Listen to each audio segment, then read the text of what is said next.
अंकिता शिवराज सिंगरे. बरं, तसं तर मला बऱ्याचशा मुली ओळखतात, पण तुम्ही सर्व माझ्यासाठी नवीन आहात. तो हा परिचय सर्वप्रथम तुमच्यासाठी. मी माझा आजचा विषय असा आहे की माझा बालगृहातील प्रवास या विषयानुसारून मी तुम्हाशी बोलते. हा हा संवाद म्हटलं तर आपला तुमच्यातला आणि माझ्यातला विशेष आहे.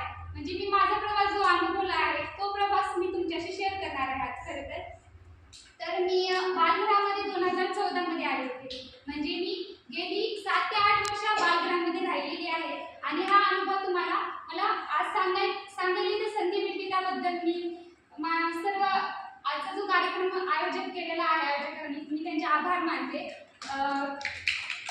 मग प्रवास बालगृहाचा प्रवास सांगायचं झालं तर जसं मी आता सांगितलं की मी 2015 मध्ये इथं आले होते. तर इथं तुम्ही सर्वजण जसं आलात ना तर प्रत्येकाचं इथं येण्यामागचं कारण काही ना काही असतं. तसंच माझंही काही ना काही कारण आहे. जसं म्हणजे माझ्या लहानपणापासूनच माझ्या आईवडिलांचे संबंध चांगले नव्हते. ते विभक्त राहत होते. जसं मला आठवतं तसं माझं लहानपणापासूनचं पालनपोषण माझ्या आईनेच केलेलं होतं. आम्ही 3 बहिणी आहोत. 3 बहिणी आहोत. मग गावामध्ये राहायचं म्हटलं तर मुलींसाठी गावे सेफ नसतं. राहिला प्रश्न होता आम्हाला. आमच्या आर्थिक परिस्थिती तशी चांगली नव्हती कारण आम्हाला सांभाळणारी आमची आई एकटीच होती.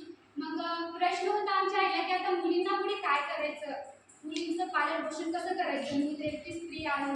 हा विचार करतात मी मुलींचं शिक्षण कसं करू. जी परिस्थिती माझ्यावर आली ती माझ्या मुलींवर येऊ असं माझ्या आईला वाटत होतं. त्या दृष्टिकोनातून माझ्या आईनं आम्हाला म्हणजे असंच परिचय भेटला गावातल्या व्यक्तीने दिला आणि त्या ह्याच्यातून आमच्या आईनं आम्हाला इथं ॲडमिशन बालगृहामध्ये आईनं सोडलं आणि खरं तर तिथूनच आमच्या आयुष्याला एक टर्निंग पॉईंट भेटला. सर्वात म्हणजे माझ्या आयुष्यातल्या मी आज आता 19 वर्षाची आहे. त्या 19 वर्षापैकी जर माझ्या आयुष्यातल्या सगळ्यात चांगल्या आठवणी जर म्हणल्या तर माझ्या बालगृहामधल्या सगळ्या मेमोरेबल आठवणी ज्या आहेत ती म्हणजे ह्या बालगृहातल्याच आहेत. त्या मी तुम्हाला सर्वांना सांगू इच्छिते.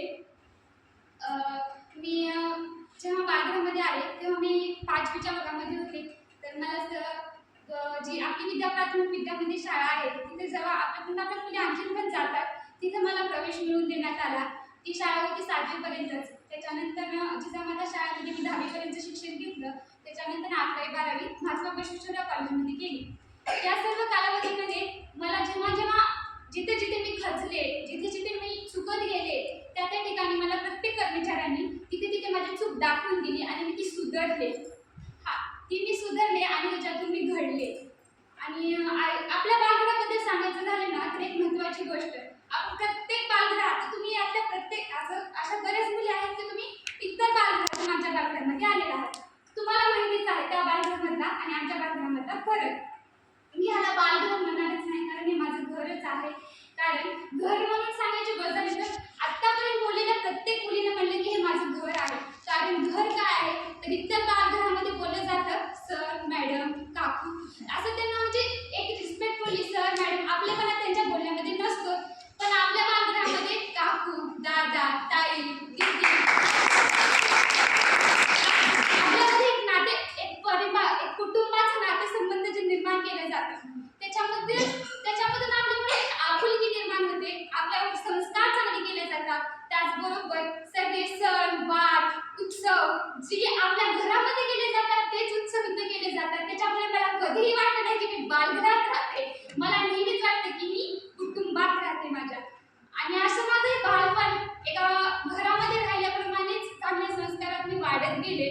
त्याच्यानंतर काही बालगृहामध्ये राहत असताना मला बऱ्याचशा गोष्टी चांगल्या शिकायला भेटल्या. वाईट गोष्टीतून मी चांगल्याच गोष्टी शिकल्या.